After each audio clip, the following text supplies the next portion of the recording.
સુરતના પાંડેસરા વિસ્તારમાં ચાઇનીઝ દોરી ઝડપાઈ હોવાનું સામે આવ્યું છે। ઝોન 4 પોલીસની ટીમે કાર્યવાહી કરી હતી, જેમાં 2 લોકોની અટકાયત કરવામાં આવી છે। સુરતના પાંડેસરા વિસ્તારમાં ચાઇનીઝ દોરી ઝડપાઈ હતી। ઝોન 4 પોલીસ ટીમે કાર્યવાહી કરી હતી, જેમાં પોલીસે 2 લોકોની અટકાયત કરી છે।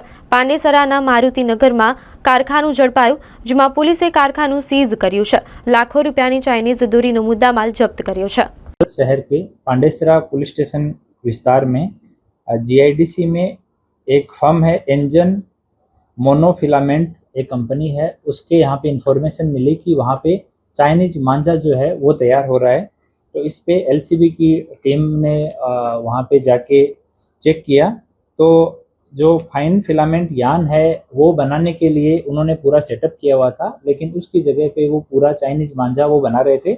वहाँ जब गए तो वहाँ एक प्रमोद भगवान मंडल वो कंपनी का प्रोडक्शन मैनेजर होना बताया, और करीब वहाँ 30 जितने मजदूर हैं वो अलग अलग मशीन के ऊपर काम कर रहे थे। कुछ कच्चा माल देख रहे थे, कुछ पका हुआ माल देख रहे थे, कुछ पैकिंग में थे, कुछ प्रोडक्शन में थे।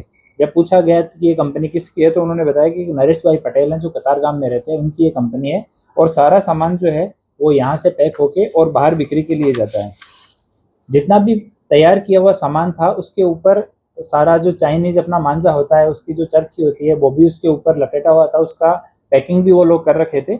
उसके ऊपर cobra gold for industrial use only ऐसा स्टिकर लगा के वो लोग बाहर भेज रहे थे, और इसी के हिसाब से उन्होंने बिल भी उसके तैयार किए हुए थे। टोटल जब हमने वहाँ पे देखा तो टोटल 277 बड़े बॉक्स हैं वो चाइनीज मांझे के पैक किए हुए थे। एक बॉक्स में 60 जितनी छोटी जो अपनी चरखी आती है वो एक बॉक्स में 60 जितनी थी, तो 5700 जितना इतना तैयार माल था। कुछ सामान वहाँ पे जो डोरी है वो बनी हुई वहाँ पे बिखरी हुई पड़ी है, उसको वो लोग प्रोसेस नहीं कर पाए, वो प्रोसेस के फेज में ही थी। बहुत सारा वहाँ पे कच्चा माल है जो ये सब बनाने के लिए काम में आता है, वो सारा कुछ है। अभी एक जानवा जोग दाखिल करके तपास पीआई को दी गई है, और एफएसएल को, फैक्ट्री इंस्पेक्टर को और जीएसटी के अधिकारियों को सबको इन्फॉर्म किया गया है।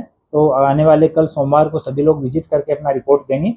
वो रिपोर्ट आने के बाद में जिस तरह से उनका ओपिनियन आएगा उसके हिसाब से एफआईआर दाखिल करके आगे की कार्यवाही की जाएगी। अभी हम सारे लीगल जो एस्पेक्ट्स हैं उनको भी एक्सप्लोर कर रहे हैं कि आईपीसी, अपना एनवायरनमेंट प्रोटेक्शन एक्ट, कोई अभी जाहिरनामा का उल्लंघन, जितने भी तरह का इसमें कलम लग सकती है वो सारी कलम एक बार उनका ओपिनियन आने के बाद में लगा के और ये सब किया जाएगा। वहाँ जितने 30 जितने मजदूर थे सबका अभी इनिशियल स्टेटमेंट लिया गया है।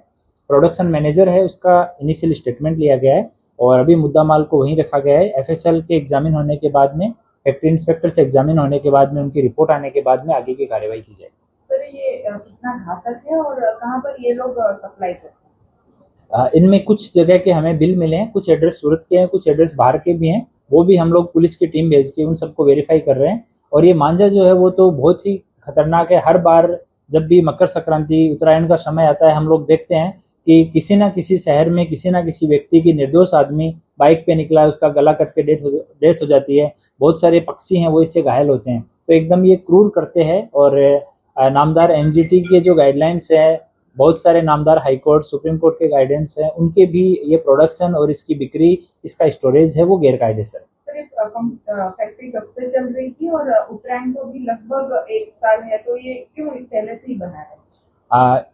आरंभिक पूछताछ में इन्होंने बताया कि उत्तरायण के समय ये फैक्ट्री में प्रोडक्शन नहीं करते हैं, तब जो यान ये लोग बनाते थे वही यान बनाते हैं, क्योंकि उस समय जाहिरनामा होता है, उस समय पुलिस और दूसरी एजेंसियां स्ट्रिक्ट होती हैं और वो सब चेक करते रहते हैं। तो उत्तरायण का टाइम जैसे चला जाता है, जैसे वो जाहिरनामा खत्म होता है, उसके बाद ये लोग अपना प्रोडक्शन शुरू करते हैं, और तब इतना ये स्टोर कर लेते हैं कि उत्तरायण के समय खाली ये लोग सप्लाई का काम करते हैं उसके बाद।